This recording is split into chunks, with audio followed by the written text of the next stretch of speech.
I'd like to hand over to our moderator, Jennifer Sanders, who's a former Powerhouse Deputy Director and a spokesperson for the Powerhouse Museum Alliance. I always do whatever Patricia and JP say because they're the best organised community protest group I've had anything to do with, which is why we are still able to fight the government's ridiculous turnaround. In fact, they never even intended to save the Powerhouse Museum. That's what we've discovered, and you'll hear that today in the various papers that people are presenting. I think David Shoebridge's letter really gave a great introduction as to what we've gone through and what we're facing, and it was also very good to get those messages of support. I'm going to be a bit of a timekeeper, but also be asking for each of you, if you want, to pose questions, and we might need some microphone runners when that comes up. We have two sessions. The first, there's 5 speakers. We'll have some questions after that, and then a couple more speakers and some questions after that. And then there's a resolution that will be put up on the screen that we'd like the forum to consider and vote on, which we would be putting out publicly. I think that we are at a very fortunate time in our campaign because there is an election coming up. I was at 2 events recently. I went on Locomotive 3801, one of their great steam train trips down to Mossvale. I took leaflets telling everybody the Powerhouse wasn't saved, 100, gave them out on the train on the way back when they were all tired and victims for me to talk to. And everybody said, but we thought it was saved. And I said, no, it is a lie. So there was great concern, and these are people from across Sydney, even across New South Wales, who know and love what the Powerhouse Museum is about. And then last week, I have just joined Docomomo, who are the group that do fantastic work researching architectural heritage. And they had a talk series about the modernist architecture that's at threat. And Scott Robertson devoted quite a lot of time talking about the threat to the Powerhouse Museum. And that was very illuminating again for the audience who had no idea that it wasn't saved.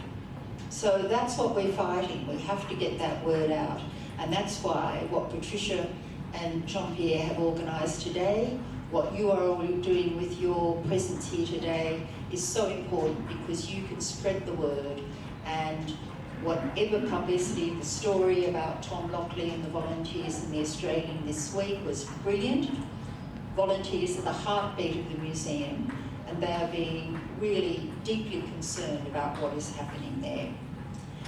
Now, just to kick off, Dr. Lindsay Sharp would like to just say a few words of encouragement. He's in the top right-hand corner of the screen there. Lindsay, can you hear me?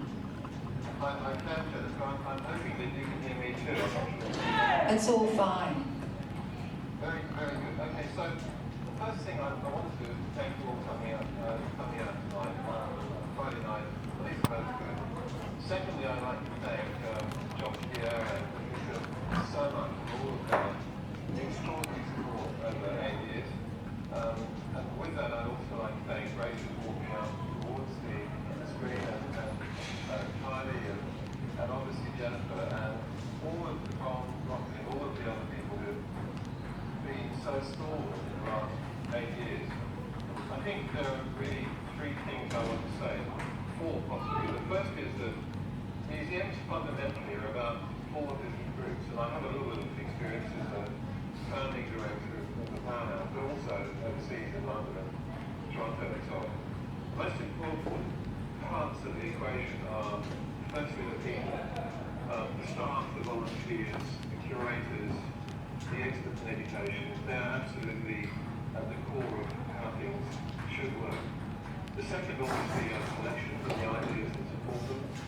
The third are the buildings, and the fourth is that whole mix of exhibits that star the collections and in a sense engage the visitors and the staff with the stories and narratives they tell. Well, I think it's absolutely clear that the Powerhouse Museum is not saved.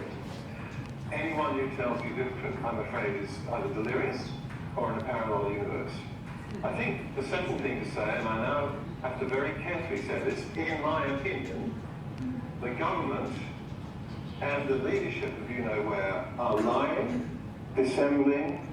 I can't really express my disgust.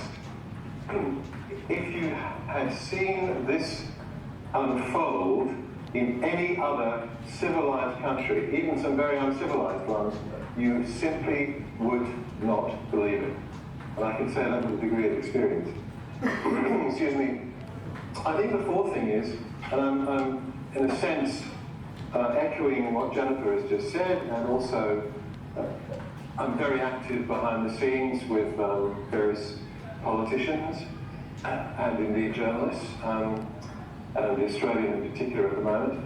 I'd like to say that I think when the election occurs in March, we should immediately after, if there is a change of government, we should seek to explore what options are presented to us and identify those options to see if we can't unscramble this unholy mess. I know that there are many experts, you're going to hear several tonight, Alan being one of them, for example, Kylie, others. We can fix this if we have a government that will listen and will allow us to advise and will take advice. So that's it. I shall watch the rest with interest, but thank you again, all of you, and particularly to John Pierre and Patricia for organising this. So, have a good meeting. Thanks. Thanks very much, Lindsay.